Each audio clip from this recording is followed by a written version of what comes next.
National international खबरों में आपका खैर मकदम है। गजा में जंगबंदी पर अक़वाम मुत्तहिदा जनरल असम्बली में वोटिंग, हिंदुस्तान ने हिस्सा नहीं लिया। 120 ममालिक की हिमायत से करारदाद मंजूर। हिंदुस्तान ने अक़वाम मुत्तहिदा की जनरल असम्बली में एक करारदाद पर वोटिंग से गुरेज किया, जिसमें इसराइल और हमास के दरमियान दुश्मनी के खात्मे के लिए फौरी तौर पर इंसानी बुनियादों पर जंगबंदी का मुतालबा किया गया था। गजा में जंगबंदी के लिए न्यूयॉर्क में यहूदियों का मुजाहरा, हज़ारों अफराद की शिरकत, शहर का ग्रैंड सेंट्रल स्टेशन बंद कर दिया गया। गजा में जंगबंदी का मुतालबा करते हुए मुजाहिरीन के न्यूयॉर्क के ग्रैंड सेंट्रल स्टेशन को बंद कर दिया गया। मीडिया के मुताबिक फ़लस्तीनियों पर जारी इसराइली बर्बरियत के खिलाफ सैकड़ों मुजाहिरीन शहर के सबसे मसरूफ़ ट्रांसपोर्ट सेंटर न्यूयॉर्क के ग्रैंड सेंट्रल स्टेशन पर जमा हुए और अपना एहतजाज रिकॉर्ड करवाया। इसराइल को जंगी जराइम की कीमत चुकानी पड़ेगी। अर्दगान, मगरिब की हिमायत से निहत्ते फ़लस्तीनी आवाम का खून बहाने का इल्ज़ाम। यूक्रेन पर मगरमच्छ के आंसू बहाने वाले गजा पर खामोश क्यों? तुर्की के सदर रजब तैयब अर्दगान ने कहा है कि इसराइल मगरिब की हिमायत से निहत्ते फ़लस्तीनी आवाम का खून बहा रहा है, इसे इसकी भारी कीमत चुकानी पड़ेगी। गजा में मौत का सन्नाटा, मस्जिद से गूंजती आवाज़ पर दर्द दिल रखने वाले दहल कर रह गए।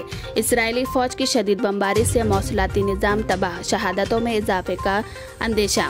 इसराइली फ़ौज की ज़मीनी हमले के बाद गजा के मसाजिद से मुसलमानों के नाम पैगाम दिया गया कि इसराइल फ़लस्तीनियों के खिलाफ भरपूर ताकत इस्तेमाल कर रहा है। गजा के मकीन मुस्लिमों की फतह के लिए दुआ करे। गजा पर इसराइली फ़ौज की शदीद बमबारी के नतीजे में मौसलाती निज़ाम तबाह हो गया है, जबकि शहादतों के इजाफे का खदशा है। मस्जिद से दिए गए पैगाम में कहा गया कि हम अल्लाह के कुदरत को उन पर गालिब समझते हैं। यहाँ मौसलाती राब्ते मुनक़ता किए जा चुके हैं। गजा के मकीन अहले इस्लाम की दुआओं के तालिब है। गजा पर इसराइली फ़ौज का 3 तरफ़ा ज़मीनी हमला नाकाम। रात भर गजा पर इसराइली ज़मीनी हमले और बमबारी का हमास का बयान सामने आ गया। हमास की जानिब से कहा गया कि गजा पर इसराइली फ़ौज का 3 तरफ़ा ज़मीनी हमला नाकाम हो गया और दुश्मन को फ़ौजियों और सामान के लिहाज से भारी नुकसान हुआ। गजा जंगबंदी वोटिंग में हिंदुस्तान की अदम शिरकत पर हैरत। फ़लस्तीन में इंसानियत के हर कानून की धज्जियाँ उड़ाई जा रही है। प्रियंका गांधी, कांग्रेस के जनरल सेक्रेटरी प्रियंका गांधी वाड्रा ने हफ्ते के रोज़ गजा में जंगबंदी पर वोटिंग में हिंदुस्तान की गैर हाजिरी पर हैरत का इजहार किया। BRS के वर्किंग प्रेसिडेंट व रियासती वजीर केटीआर ने कहा कि चीफ मिनिस्टर KCR की क़ियादत में रियासत तेलंगाना कर्फ्यू और खुश्क साली से पूरी तरह पाक है। हर तरफ खुशहाली है, तमाम शोबे तरक्की की तरफ गामजन है। तेलंगाना की फ़ीकस आमदनी 1,14,000 से बढ़कर 3,17,000 तक पहुंच गई है। चीफ मिनिस्टर KCR और KTR कर्नाटक आकर देखे, कांग्रेस तमाम वादों पर अमल कर रही है।